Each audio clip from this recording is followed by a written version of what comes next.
마태복음 5장 13절부터 16절까지입니다. 다 같이 한 목소리로 합독하겠습니다. 너희는 세상의 소금이니 소금이 만일 그 맛을 잃으면 무엇으로 짜게 하리요? 후에는 아무 쓸데 없어 다만 밖에 버려져 사람에게 밟힐 뿐이니라. 너희는 세상의 빛이라. 산 위에 있는 동네가 숨겨지지 못할 것이요 사람이 등불을 켜서 말 아래 두지 아니하고 등경 위에 두나니 그러므로 집안 모든 사람에게 빛이 있느니라. 이같이 너희 빛이 사람 앞에 비치게 하여 그들로 너희 착한 행실을 보고 하늘에 계신 너희 아버지께 영광을 돌리게 하라. 아멘.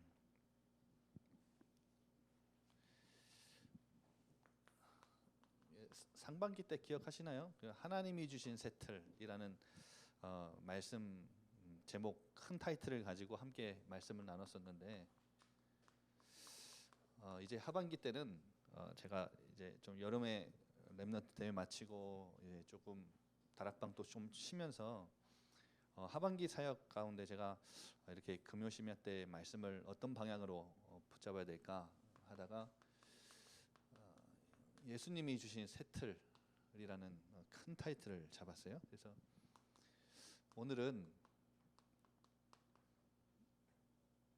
예수님이 제자들을 불러 모아놓고 산상수훈 제일 처음에 제자들을 가르치셨던 산상수훈의 말씀을 가지고 함께 나누길 원합니다.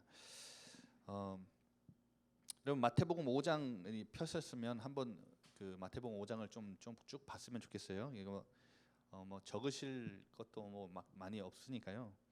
적으실 분들은 적되 이제 눈은 이제 마태복음 5장을 좀 놓치지 않았으면 좋겠고요. 제자들을 딱 처음에 불러 모아놓고 예수님이 가장 먼저 알려주신 것이 뭐냐면 선언하신 게 뭐냐면 하늘나라의 복이에요.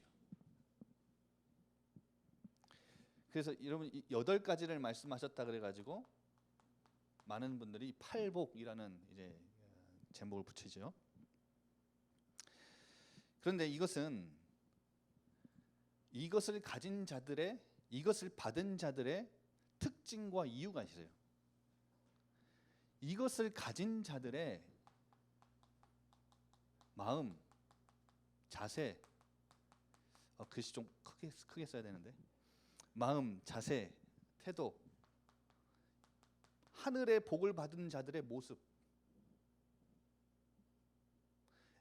하늘의 복을 받은 사람들은 이런 사람들이야 라고 하는 특징들을 딱 설명하시고 그 뒤에 왜냐하면 그 이유를 설명하세요. 그래서 예를 들어서 여러분 기억하실 것은 1번부터 4번까지의 복은 하나님께 대하여, 하나님을 향하여. 그래서 여러분 처음에 복을 보세요. 하나님을 향해 마음이 심령이 가난한 자는, 이런 마음 가지고 있는 자, 가난하다는 것은 마음의 상태기도 하고요, 자세기도 하고 태도기도 하고 모습이기도 해요. 마음이 가난한 자는 복이 있대요. 왠지 아세요?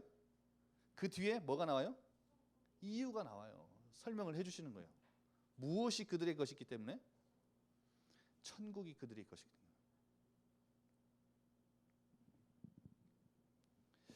그러니까 여러분 이런 설명들이 계속 나오는 겁니다. 그래서 하나님을 향해 애통한 자는 복이 있대요.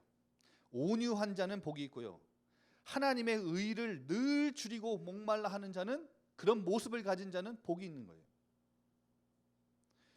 이 앞에 있는 4가지 복들을 좀 간추려서 딱 설명해 보면 늘 하나님을 바라보고 하나님을 바라볼 수밖에 없는 상황이 다가와서 하나님을 향해 간절히 엎드리고 애통해하고, 그런 자들은 복이 있대요. 그리고 5번째부터 8가지 복은 무슨 복을 설명했냐? 사람에 대해서, 우리 인간 관계 속에서, 이건 하나님과의 관계고 5번째부터 8가지 복은 사람 인간관계 속에서의 복을 얘기해요. 그래서 사람을 향해서 긍휼히 여기는 마음을 가진 자, 그리고 인간관계 속에서 마음이 청결한 자, 그리고 화평한 자, 의를 위해 박해를 받는 자, 핍박을 받는 자는 복이 있다. 그 이유는 그 뒤에 설명하시죠. 예전에 제가 한번 이거는 쭉 설명을 드렸기 때문에 빨리 넘어가는데, 하늘나라의 복은, 이 8복은 자세히 1번부터 8번까지 뜯어보면 이 세상 나라에 무엇을 가진 사람들은 이해를 전혀 못하느냐, 이 세상 나라의 가치관을 갖고 있는 사람들은 절대 이해 못하는 복이에요. 어떤 것 하나도 세상 사람들이 봤을 때는 이게 복이다, 진짜 복 받은 사람이다 라고 말할 복이 하나도 없어요. 그렇죠? 예를 들어서 애통하는 자, 맨날 눈물 질질 짜는 사람인데요, 물론 하나님을 향해 애통하는 거지만 늘 그런 척박하고 좀 힘들고 가난하고 이제 궁핍하고 위기와 환란이 늘 다가오고 그런 상황 가운데 있는 사람을 봤을 때, 세상에서 봤을 때 복 있다고 합니까? 아니죠. 아무 문제 없고 직장 잘 들어가고 돈 많이 벌고 좋은 가정 이루고, 여러분 그걸 보고 복 있다 그러잖아요. 복의 기준 자체가. 그런데 이런 상태와 자세와 마음과 태도와 모습을 가진 자는 하나님 보실 때는 복이 있는 거예요. 그래서 세상 나라의 가치관을 갖고 있는 사람들은 절대 이해 못하는 복들입니다. 그래서 여러분, 우리를, 이 그리스도의 제자된 우리를, 여러분 지금 이 말씀은 2000년 전에 예수님이 제자들을 불러 모아놓고 그 산에서, 팔복산에서 얘기하신 산상수훈 처음 가르치신 그게 아니라요, 지금 이 시대의 그리스도의 제자로 부름받은 우리에게 던지는 메시지를 지금 받아야 되는 겁니다. 그럼 그게 영성이고 그 속에 하나님의 역사하심이 있거든요. 근데 제가 지금 이렇게 말씀드리는 건 그때 그 가르침이 옛날에 그런 게 있었지, 그렇게 지나가면 절대 역사 안 일어납니다. 지식으로 쌓지 마시고, 지금 이 시간 예수님이 제자로 부름받은 선택받은 우리를 지금 산에서 처음 가르치시는 그 모습, 그 장면, 그 산에서 우리가 하나님의 음성을 듣는다고 생각하셔야 됩니다. 그렇게 대입이 되고 그 속에서 영성이 있어야 하나님의 계획을 발견합니다. 그래서 여러분, 오늘 하나님의 음성이 여러분의 마음속 깊이 담겨지고 각인되기를 바랍니다. 무슨 가치관을 가진 사람이에요? 우리는 하늘나라의 복을 받은 사람이기 때문에 이 세상을 살지만 우리는 하늘나라를 가진 소유한 자들로서, 하늘나라의 백성으로서, 하늘나라의 가치관을 가지고 사는 자들로서 다른 세상에서 알 수 없는 다른 질서를 가지고 사는 자들이에요. 아시겠지요? 그래서 여러분, 이 세상 나라의 가치관과 질서가 다른 하나님 나라의 가치관과 질서를 갖고 사는 우리이기 때문에 반드시 뭐가 따라와요? 이걸 가지고 우리는 세상을 살기 때문에 세상에서는 반드시 균열이 와요. 균열이 안 맞아요. 우리가 세상 살아가는데 세상 사람들과 가치관이 똑같고 그들의 질서와 똑같다, 안 맞는 게 당연한 거예요. 그래서 오늘 11절 12절에 보세요. 이거는 또 다른 복을 말씀하신 게 아니라, 이렇게 하늘나라의 복을 소유한 너희들이 나로 말미암아 너희를 욕하고 박해할 것인데, 거짓으로 거슬러 모든 악한 말을 너희에게 할 건데 그거 받는 자가 복이 있는 거야. 그걸 복으로 여겨. 왠 줄 알아? 기뻐하고 즐거워해. 하늘에서 너희의 상금이 크기 때문에 그래. 너희 전에 있었던 선지자들도 다 똑같이 이걸 가지고 살았기 때문에 박해 받았잖아. 증거를 대시는 거예요. 여러분, 왜 제가 이 밤에 이 말씀을 드리냐면, 이 하늘나라의 복을 가지고 하늘나라를 살고 있는 우리는 다른 가치관, 다른 질서 안에 살아가고 있는 하나님의 사람들이에요. 하늘나라의 백성이라는 거예요. 이게 예수님이 제자들을 가장 먼저 부르시고 가르치신 가장 첫 번째 주제입니다. 그래서 여러분 성경을 보면 좀 이거는 참고하세요.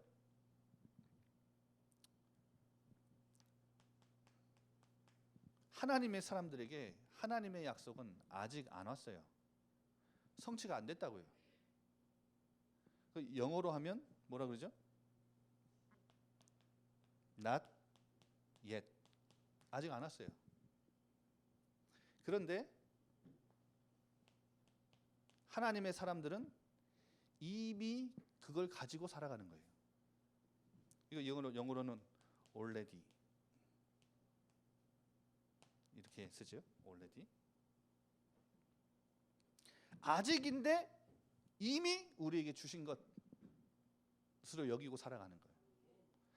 여러분 하늘나라, 하나님의 나라, 여러분 지금 우리는 세상을 살아가지만 아직 하늘나라 가진 않았지만 이미 하나님의 나라를 소유하고 이 땅에 살아가고 있는 거예요. 그런 개념인 겁니다. 지금 제자들에게 불러서 이 말씀을 하시면서 뭘 말씀하시느냐면 너희들의 정체성, 이 땅에서 너희는 세상의 소금과 빛이라는 거예요. 이 엄청난 복을 가진 복 가운데 하늘나라를 소유한 하나님 나라의 백성으로 부름받은 너희들은 이 세상에서 어떤 역할을, 어떤 존재냐, 어떤 역할을 감당해야 되느냐, 소금과 빛의 존재고 그 역할을 감당해야 된다. 여러분 그래서 기억하세요. 오늘 제가 뒤에 말씀드릴 이 내용들은 여러분에게 어찌 보면 절대 불가능한 것처럼 보일 수도 있어요. 마음의 부담이 될 수도 있고요. 그런데 여러분 이 말씀들을 여기서 시작하고 있다는 사실을 꼭 기억하셨으면 좋겠어요. 이런 축복을 받은 너희들이 이 세상을 살아가는 존재와 역할은 이런 거야. 그런데 여러분 이거는 하라는 게 아니에요. 너희는 소금과 빛이니까 이렇게 살아, 이렇게 해라고 행하라는 명령이 아니라고요. 뭔지 아세요? 이것으로 우리의 존재를 증명하라는 거예요. 증명이 된다는 거예요. 여러분 소금은 무엇으로 이것이 소금인지를 알아요? 맛을 딱 보면 짜니까 소금인지를 알지, 자기가 나는 소금입니다 이렇게 말하고 다닌다고 해서 소금으로 아는 게 아니에요. 뭔지 잘 모르면 요즘에는 완전히 소금 같지 않은 소금들도 있잖아요. 이게 이제 MSG인지 소금인지 설탕인지 알려면 먹어보면 알아요. 말한다고 소금이 되는 게 아니라고요. 딱 먹어봤을 때 설탕 같은데 소금이면 그게 소금이에요. 그렇죠? 짜면 소금이에요. 그러니까 뭔가를 짜게 해라가 아니라 뭐예요? 너희는 이 세상에 부패해져가는 썩어져가는 이 세상에 소금이라는 존재라는 거예요. 짠맛으로 그 부패를 막고 음식에 간을 내서 맛을 내는 그 존재로 너희는 소금이라는 것을 증명해내는 거야. 아시겠죠? 그리고 이것은 소금과 빛이라는 말은 무언가를 하라는 말이 아니라 이렇게 살라는 말이 아니에요. 이렇게 살아야 된다라고 딱 규정을 하신 게 아니라고요. 소금과 빛은 그 역할을, 그에 맞는 역할을 감당하게 돼 있어요. 그래서 오늘 예수님이 그 말씀을 하신 거예요. 소금이 제맛을 내지 못하면 버려지지 않느냐, 쓸모없는 소금 아니냐. 근데 여러분 짜게 못하는 건 소금이 아니니까 이건 말도 안 되는 말을 지금 하고 있는 거예요. 말도 안 되는 일. 그런데 빛은, 여러분 보세요. 세상의 빛은 산 위에 있는 동네가 숨겨지지 못한대요. 모든 것을 다 비춘다는 거죠. 빛은 빛 아래, 아무리 높은 산이라도 빛 아래, 햇빛 아래, 태양 아래 감춰질 수 있는 산이 없다는 거죠. 그런데 이 빛을 집안에서 만약에 너희가 불을 켰을 때 등불을 켜서 그릇 안에다가 이렇게 담아두겠냐? 그러려고 빛이 있냐? 아니라는 거죠. 등경 어디다 둔다고요? 등경 위에 둬서 모든 사람들을 비추려고 빛을 바라는 거 아니냐? 그 역할을 감당하라고 있는 존재가 하는 게 빛 아니냐? 그래서 빛은요, 그 자체로 자체를 위해 존재하는 게 아니에요. 무언가를 밝히려고 있는 거예요. 그렇죠? 근데 여러분, 제가 말씀드리고 싶은 이 뒤에 부분이 중요한데, 소금과 빛으로 부름받은 너희들의 마지막 그 16절 보세요.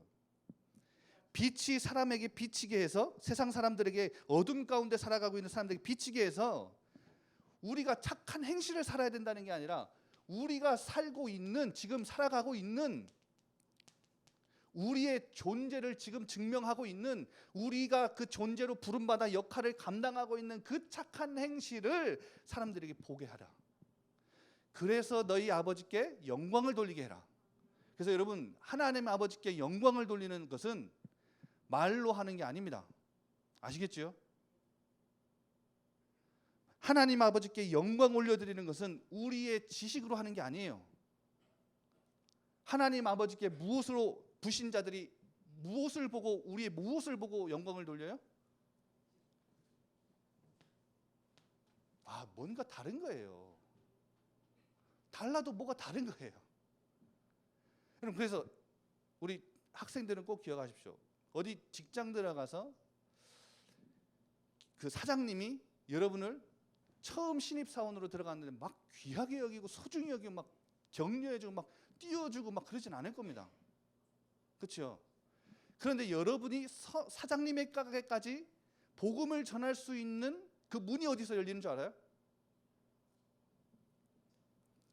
여러분이 모습과 삶이 이 비밀을 가지고 있는 자들이기 때문에, 모습과 삶이 불신자들에게 뭔가 다르다.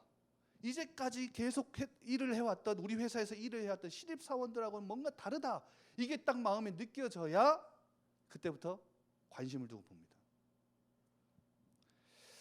그래서 여러분, 하늘나라의 백성은, 이 축복을 받은 우리는 무엇으로 하늘나라 백성인 것을 입증해요?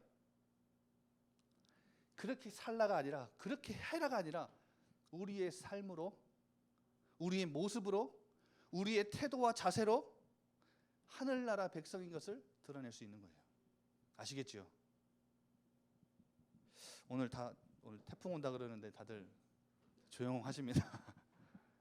이해가 좀 되십니까? 이거를 지식으로 받지 마시고 진짜 여러분 마음속에 좀 담았으면 좋겠어요. 제가 이 말씀을 준비하다가 그냥 여기까지만 하고 끝낼까? 이런 생각 좀 많이 했거든요. 태풍도 온다 그러는데 빨리 끝내면 좋잖아요. 근데 이번 주에 이 생각이 굉장히 어제까지만 해도 이 생각이 있었거든요. 근데 다락방을 갔는데 한 집사님이 이런 고백을 하시더라고요. 예전에 사업하시던 어떤 분하고 지금은 안 하는데 조금 관계가 얽히고 설켜가지고 지금 그분이 계속 자기한테 공격을 해온대요.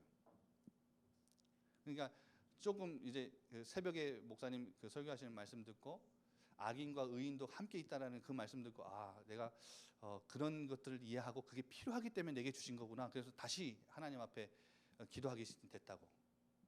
근데 제가 이분의 말씀을 듣고 딱 마지막에 이런 포럼을 하고 끝냈거든요. 뭐냐면 이 뒤에 나오는 내용이에요. 우리는 엄청난 복 받은 사람들이에요.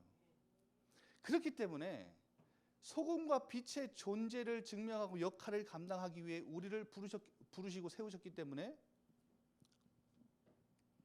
이 삶을 통해서 복음이 전달될 수 있고 증거돼요. 그래서 제가 말씀드려요. 나중에 그분이, 우리 집사님이 그분을 두고 기도하고 진짜 억울하고 손해보는 것처럼 보이는데 그 사람을 두고 기도하고 진짜 다른 사람들과는 다르게 대처해주고 도와주면 어떻게 되느냐, 그 사람은 집사님에겐 지금 손해 같아 보이는데 그 사람은 나중에 집사님 앞에 무릎 꿇는 날이 올 거다.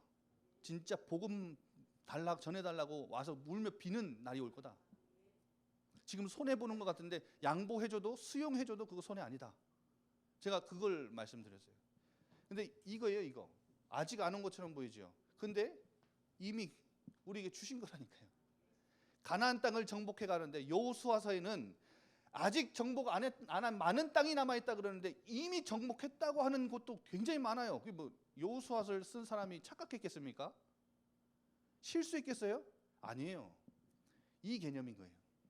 아직 안 왔는데 이미 우리에게 주신 땅으로 여기고 믿음의 고백을 한 거예요. 여러분, 그래서 제가 말씀드리고 싶은 이 뒤의 것이 시간이 되는 대로 몇 가지만 좀 설명을 드리겠습니다. 마태복음 5장 17절부터 48절까지 예수님이 6가지 예를 들어드려요. 6가지 예.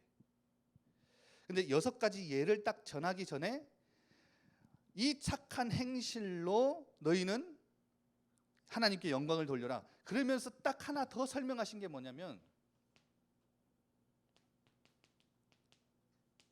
율법에 대해 설명하세요.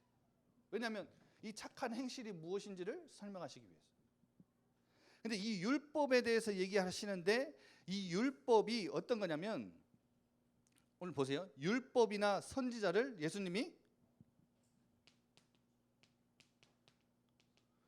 무효화하거나 취소하러 오신 게 아니래요. 그래서 여러분 기억하셔야 돼요. 우리 렘넌트들 특히 기억하셔야 돼요. 왜냐하면 율법 필요 없다고 말하는 신학자들이 굉장히 많아요. 그런데 여러분 보세요. 예수님이 이 땅에 오셨는데 그 율법과 선지자들의 계명을 예수님은 이 땅에 오셔서 폐하는 게 아니에요. 필요 없다, 취소하시는 게 아니에요. 여러분 율법도 하나님이 주신 거기 때문에 완전한 겁니다. 근데 이것을 받은 우리가 불완전하기 때문에 못 지키기 때문에 예수님이 그걸 완성하러 오신 거죠. 그런데 여러분 보세요. 18절에 천지가 하나도 없어지기 전에는 율법의 1.1획도 어떻게 된다고요? 없어지지 아니하고 다 이루겠는데요. 그런데 19절에는 경고를 하세요. 이 율법 안에 있는 계명 중에 지극히 작은 거 하나라도 버리거나 없애거나 아니면 없애도 된다고 가르치는 사람은 천국에서 지극히 작다 여김을 받네요. 그런데 이것을 지키는 자, 가르치는 자는 천국에서 크다고 일컬음을 받는데요. 여러분, 이 율법은 예수님이 뭐 하러 오신 거예요? 완성하러 오신 거예요. 여러분, 그래서 예수님이 가르치신 오늘 세상의 소금과 빛으로 부름받는 우리는 율법, 즉 말씀의 세트를 제자들에게 바꿔주시는 거예요. 예틀, 율법을 지금 예수님이 율법의 완성되신 예수님이 세틀로 바꿔주시는 거예요. 그래서 가장 먼저 산상수훈에서 너희가 받은 엄청난 복을 선언하시고 가장 먼저 가르치신 게 이거라는 거예요. 우리의 세상의 존재, 그리고 우리의 역할. 그런데 이것을 행하기에 필요한 뭐예요? 율법, 그리고 말씀. 이것의 세틀. 그래서 여러분 20절에 너희 의가 서기관과 바리새인보다, 여러분 서기관과 바리새인 율법의 천재들입니다. 학자들입니다. 전문가들이라니까요. 그런데 이들보다 무엇을 원하세요? 더 나은 의가 낳지 못하면 결코 천국에 들어가지 못하리라. 이 말은 아니 천국에 못 들어간다고 내가 구원 못 받았는데 그건 아니야. 예수님의 강조법입니다. 예수님은 어디서나 가르치실 때 너희가 결단코 천국에 못 들어간다 이 말은 진짜 못 들어간다는 문자적인 해석이 아니라 그만큼 신중하고 엄중한 경고의 뜻을 얘기하시는 거예요. 그러면 바리새인과 서기관들이 지키고 있는 6가지 율법이 있겠죠. 근데 이거 지금 다 설명을 못 드려도 자, 가장 먼저 뭘 얘기하시죠? 살인 얘기하세요. 율법에서는 살인하지 말라 그랬지? 그런데 살인하는 자는 심판을 받는데 예수님이 이 율법에 완성되신 예수님이 이 율법을 해석해 주시기를 어떻게 말씀하시느냐? 살인만 안 하면 심판 안 받는다고 말하는 바리새인과 서기관들처럼 그것만 지키고 있지 말고 분노하면 심판을 받는데요. 여러분, 율법에서는 사람을 죽이면 심판을 받는데 예수님이 말씀하신 것은 분노를 내면 심판을 받는데요. 그리고 뭐라 그러죠? 형제에 대해서 라가는 뭔지 아세요? 멍청이라고 욕하는 자는 공회에 잡혀간대요. 그리고 미련한 놈이라 하는 자들은 어디에 들어간다고요? 욕만 해도 지옥불에 들어간대요. 굉장히 무섭지요. 이 말은 무슨 말인지 아세요? 율법을 강화시키시고 율법에 대해 더 엄격하게 말씀하시는 것 같아 보이잖아요. 그런데 원래 살인하지 말라라는 율법을 주신,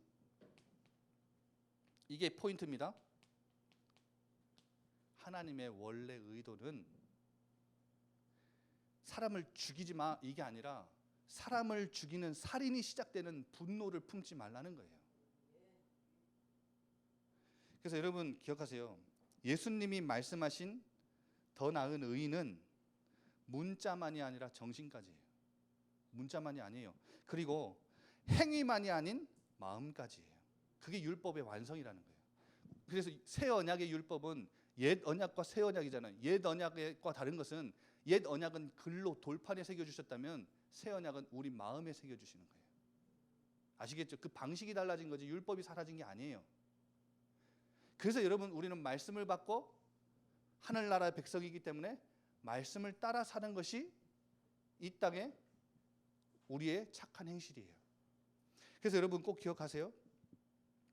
살인의 시작은 어디서 시작돼요? 분노에서 시작돼요. 그렇기 때문에 예수님이 말씀하신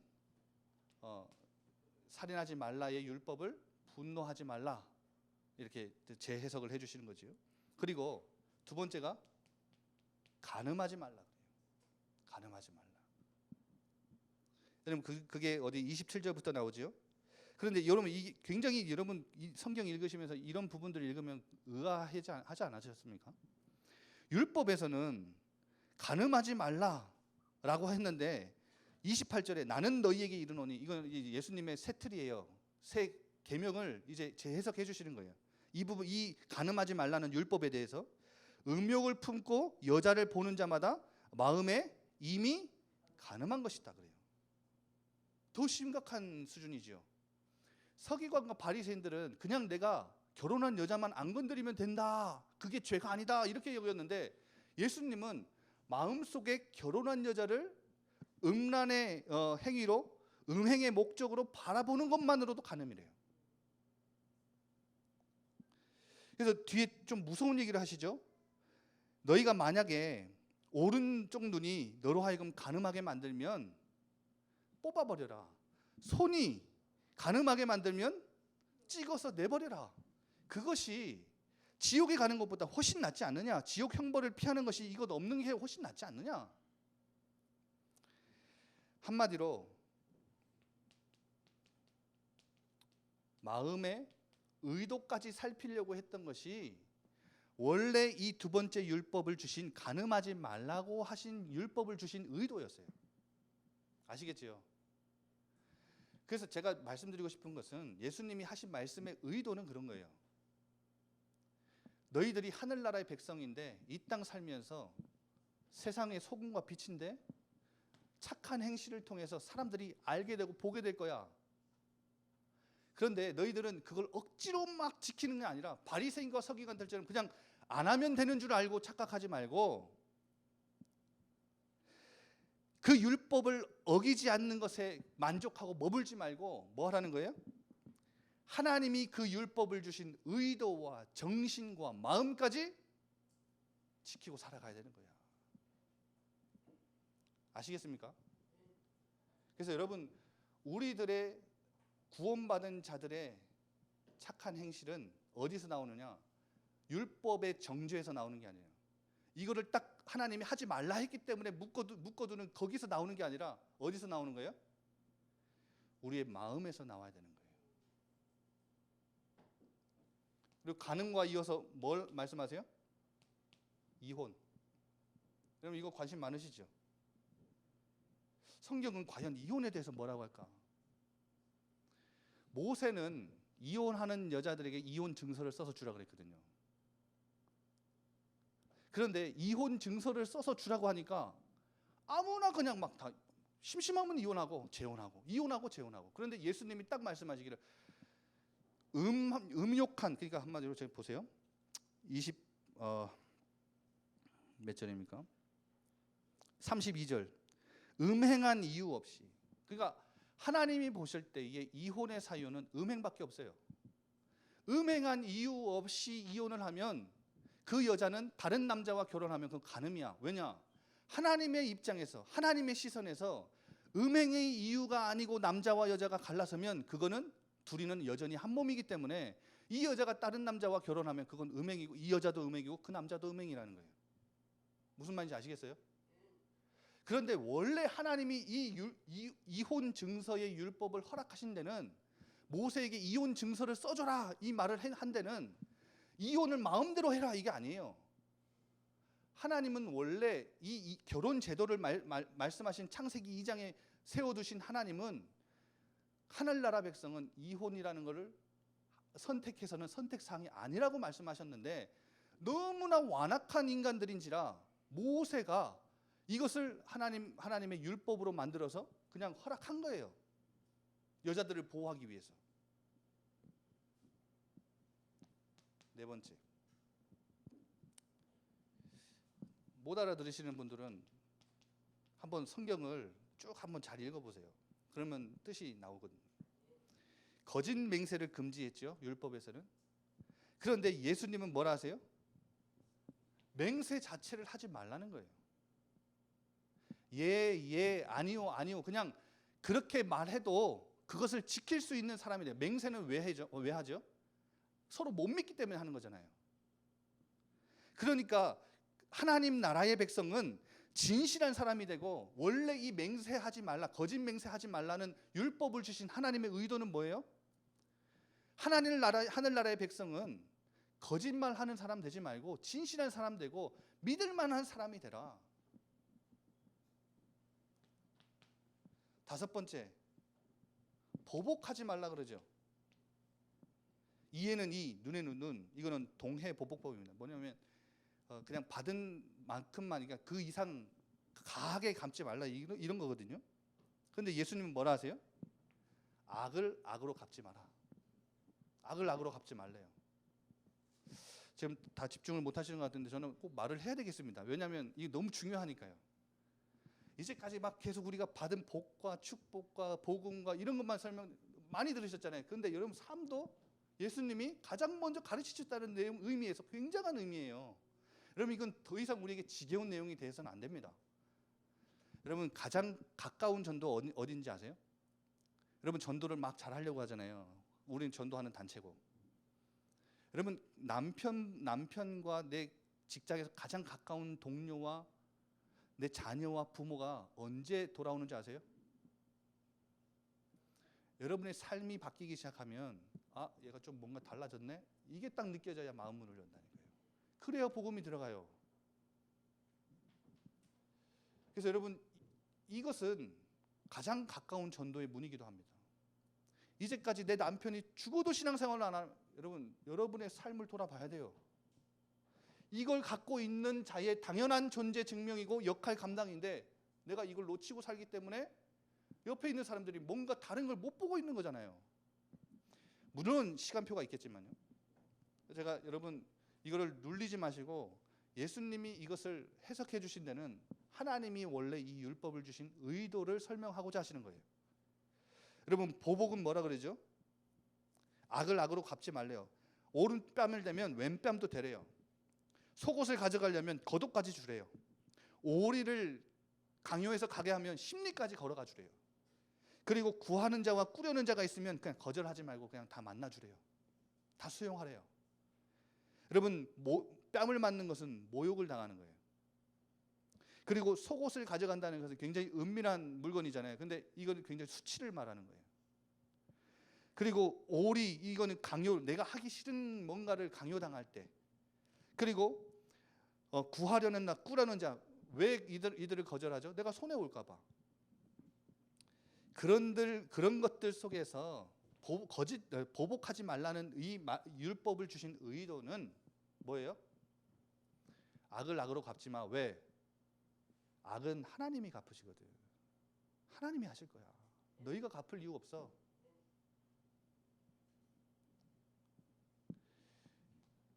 여러분 이런 것들 말씀 들으면 나는 이대로 절대 못 살 것 같다. 원수를 뭐라고 하죠? 마지막으로 이웃을 사랑하고 원수를 미워하라 그러죠. 근데 이 말을 뭐라고 하세요? 원수까지도 사랑해.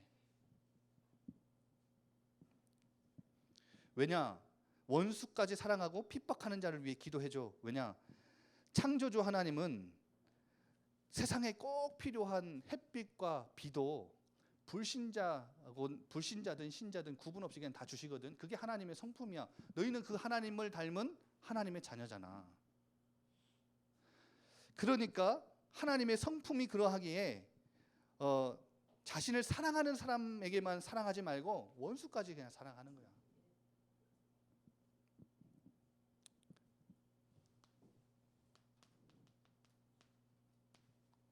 여러분 어떻게 생각하십니까? 이런 삶을 혹시 철저하게 나는 하나도 안 지키고 안 어기고 나는 살고 있습니다. 그런 분 한 분도 안 계시죠? 그런데 여러분 세상에서 이같이 사는 것이 불가능해 보십니까? 그런데 어떻게 보면 어떤 의미로 보면 불가능해 보일 수도 있어요. 그런데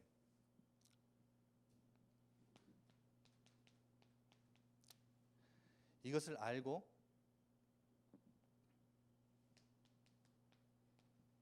간구하면 그리고 이 소금과 빛의 착한 행실을 통해 하나님께 영광을 돌리는 이 세상에서의 그런 존재, 그런 역할을 감당하길 여러분 원하신다면, 그 말씀에 내가 순종하고 살고자 원하신다면, 이 율법들을 원래 주신 그 의도, 완성하신 성취하신 예수님이 원래 의도를 우리에게 밝혀 보여주신 것처럼 내가 그 말씀에 순종하고 살기를, 이것을 알고 안 되지만 간구하고 순종하기를 원하는 마음 가지고 있다면 하나님이 뭘 주세요? 힘을 주실 거예요. 원수까지도 품고 사랑할 수 있는 힘은 어디서 나와요? 하나님이 주실 거예요. 왜냐? 하나님 나 이런 존재로 나를 부르셨잖아요. 그리고 나는 다 손해봐도 엄청난 가치, 하늘나라의 백성 이거 받았잖아요. 하나님이 우리에게 이런 것들을 통해서 세상 사람들은 절대 따라도 못하고 흉내도 못 내는 이런 삶을 통해, 이런 착한 행실을 통해 뭐하게 하세요? 우리의 착한 행실을 보고 하나님 아버지께 영광을 올려드리게 하나님 우리에게 힘 주실 거예요. 여러분 오늘 이 시간 굉장히 복잡한 내용이라 여러분들 제가 앞에서 메시지 하면 딱 그 느낌 알거든요. 절대 이해가 안 되고 계시는구나. 이게 안 들어가고 있구나. 그건 딱 그 느낌이 있거든요. 메신저들은 그 있어요. 그런데 저는 이럴까봐 제가 오늘 여기까지 할까 이러다가 그것 때문에, 그 집사님과의 대화 때문에 이거 하라는 거구나, 이거 해야 되겠다. 사실은 저희 권역에서 저희 구역 인도자들에게는 하나하나 그냥 다 풀어서 1시간씩 했거든요. 그러니까 이 짧은 30-40분 안에 이걸 어떻게 다 하겠어요. 그런데 내용의 그 취지는 여러분이 딱 붙잡았으면 좋겠어요. 아시겠죠? 그럼 이제 다음번에 예수님이 주신 세틀 두 번째는 이제 좀 더 어려워요. 경건으로 들어가요. 경건. 마태복음 6장부터는 경건에 대해서 얘기하시거든요. 그래서 제가 그것에 대해서 또 나눌 건데, 여러분 우리의 삶이 이런 존재로 부름받았다는 사실, 이런 역할을 감당하는 자로 부름받았다는 사실. 그러면 뭘로요? 자꾸 말로 하려고 하지 마시고 우리의 삶으로. 그래서 제가, 여러분 혹시 아세요? WRC 하면 우리 담임 목사님 그 콘솔에 앉아 계시죠. 그 콘솔 옆에서 그 무대 감독하시는 이혜성 그 장로님이라고 계세요. 거기가 저보다 한 살 많은 형님인데 제가 서울에서 전도사로 사역할 때 같이 WRC 스텝도 하고 같이 아는 형이에요. 근데 지난번에 한 몇 달 전에 광주 여기 문화 거기에 그 감독님 만나러 왔다가 저한테 연락이 와서 잠깐 만났어요. 같이 밥 먹고 대화하는데 그 형님이 그 말씀해 주시더라고요. 같이 이제 그분 공연계에서 일을 하시는 분이니까 공연을 하는데 그 한 번은 윤복희 씨 있잖아요. 윤복희 씨가 권사님이시래요. 윤복희 권사님하고 같이 작업을 하고 이렇게 딱 하는데 이제 원래 토요일 날 이렇게 작업이 무대가 다 끝나고 나면 식사를 이제 회식을 하러 많이 간대요. 근데 딱 이 윤복희 씨가 막 사람들 막 다 끝났으니까 막 흥분하고 들뜨고 그랬을 거 아니에요. 회식하러 가는데 딱 갑자기 사람들의 시선을 불러 모으더니 봉투 하나를 딱 들고 여러분 죄송합니다. 저는 권사라 내일 교회를 가야 되기 때문에 당신들과 같이 회식하러 못 갑니다.